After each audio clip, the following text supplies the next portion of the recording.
เขาเจอกันนะอาหารเห็นอยู่ปากเซ่นะซึ่งว่าอาหารแต่แนวกระแสบร้าย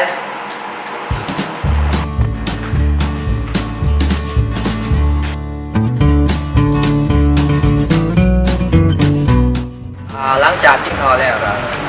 มีอาหารแซ่บๆเลยเขาจะเองก็จะเดินทางต่อเนาะที่ไปที่พระพุทธเจ้าซัก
ข้าพเจ้าก็มาหอเนาะวัดพุทธเจ้าซัก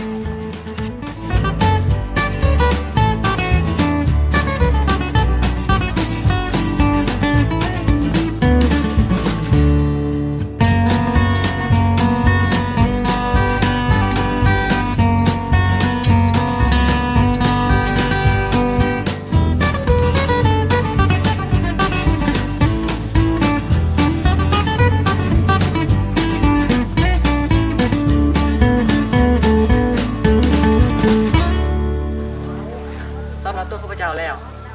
การเดินทางคือได้สัมผัสตัวตนและสัมผัสรอบโลกในตัวเฮารถจักรคือสิ่งที่พาเข้าไปการเดินทางคือสิ่งการบันทึกกลับมาหากวันใดสภาพการอำนวยข้าพเจ้าก็เจ็ดคลิปต่อไปอีก ข้าพเจ้าเองกันนี่ว่ามวนซืนแล้วก็นอนร้ายเมื่อยร้ายหมดนี่นอนอิ่มเนี่ยคนก็มาตกอีกตอนแรกเนี่ยสำหรับข้าพเจ้าเองก็มีความสุขวันจะทันตรีก็ว่ามันเถือกแน่โอ้ย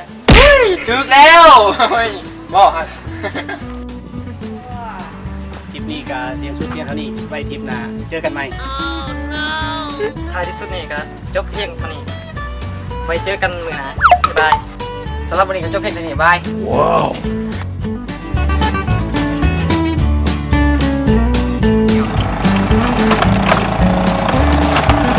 ลับบ้านนะบ๊ายบาย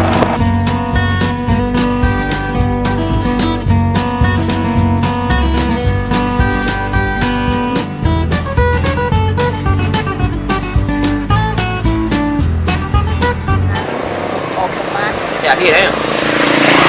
มายังไม่เหอะ tháng ปาน tháng ปานอยู่นะ ba